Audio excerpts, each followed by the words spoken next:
ਬਾਈ ਇੱਧਰ ਤੋਂ ਆਉਂਦਾ ਹੁੰਦਾ। ਹੁਣ ਤੁਸੀਂ ਦੇਖੋ ਯਾਰ ਸੂਰਜ ਇੱਥੇ ਪਹੁੰਚ ਚੁੱਕਿਆ। ਉਡਾਨ ਦਾ ਬਾਪ ਯਾਰ ਹਲੇ ਵੀ ਉੱਡੀ ਜਾਂਦਾ। 5:30 ਹੋ ਚੁੱਕਿਆ। ਆਹ ਦੇਖੋ ਥੋੜਾ ਥੋੜਾ ਦਿਖਦਾ। ਝੋਟੇ ਜਿੰਨਾ ਜ਼ੋਰ ਆ ਬਾਈ, ਝੋਟੇ ਜਿੰਨਾ। 2 ਕਬੂਤਰ ਇਹਦੇ ਨਾਲ ਉਡਾਏ ਸੀ, ਉਹ ਤਾਂ ਤਕਰੀਬਨ 12 ਵਜੇ ਬੈਠ ਗਏ ਸੀ। ਅੱਜ ਇਹਨੂੰ ਮੈਂ ਪਾਣੀ ਦੇ ਕੇ ਉਡਾਇਆ ਸੀ 20 ml। ਇੱਕ ਤਾਂ ਹੁੰਦਾ ਕਬੂਤਰ ਦੇ ਨਾਲ ਕਬੂਤਰ ਉੱਡਦਾ, ਫਿਰ ਤਾਂ ਆਪਾਂ ਮੰਨਦੇ ਆ ਵੀ ਹਾਂ ਕਬੂਤਰ ਉੱਚਾ ਚਲਿਆ ਗਿਆ, ਨੀਵਾਂ ਆ ਗਿਆ। ਇੱਕ ਹੁੰਦਾ ਕੱਲਾ ਹੀ ਉੱਡੀ ਜਾਣਾ ਬਾਈ, ਕੱਲਾ ਹੀ। ਹੁਣ ਇੱਕ ਕਬੂਤਰ ਫੜ ਕੇ ਬਾਈ ਅੰਦਰ ਤੋਂ ਮੈਨੂੰ ਛਤਰੀ ਤੇ ਛੱਡ ਦੇਣਾ ਚਾਹੀਦਾ, ਫਿਰ ਐਵੇਂ ਰਾਤ ਹੋ ਜਾਣੀ ਆ, ਫਿਰ ਇਹਨੂੰ ਥੱਲੇ ਕਰਨਾ ਮੁਸ਼ਕਲ ਹੋ ਸਕਦਾ ਆਪਣੇ ਲਈ। ਇਹ ਆਓ ਛੱਡਦਾ, ਆ ਗਿਆ,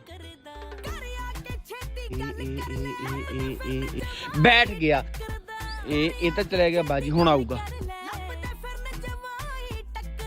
ਇਹ ਆ ਜਾ, ਹਲੇ ਵੀ ਚੁਸਤ ਦੇਖੋ ਕਿੰਨਾ ਫੜਿਆ ਨਹੀਂ ਜਾਂਦਾ। ਆ ਲਓ, ਦੇਖਣ ਨੂੰ ਐਵੇਂ ਲੱਗਦਾ ਵੀ ਜੇ ਇਹਨੂੰ ਛੱਡ ਦਈਏ ਹੋਰ ਵੀ ਉੱਡ ਲੂਗਾ। ਤੇ ਹੁਣ ਇਹਨੂੰ ਮੈਂ ਛੱਡ ਦਿੰਦਾ 20-25 ਮਿੰਟ ਤੱਕ ਬਾਈ ਇਹਨੂੰ ਪਾਣੀ ਪਿਲਾ ਦੂੰਗਾ, ਫਿਰ ਉਸ ਤੋਂ ਬਾਅਦ ਦਾਣਾ ਵੀ ਦੇ ਦੂੰਗਾ।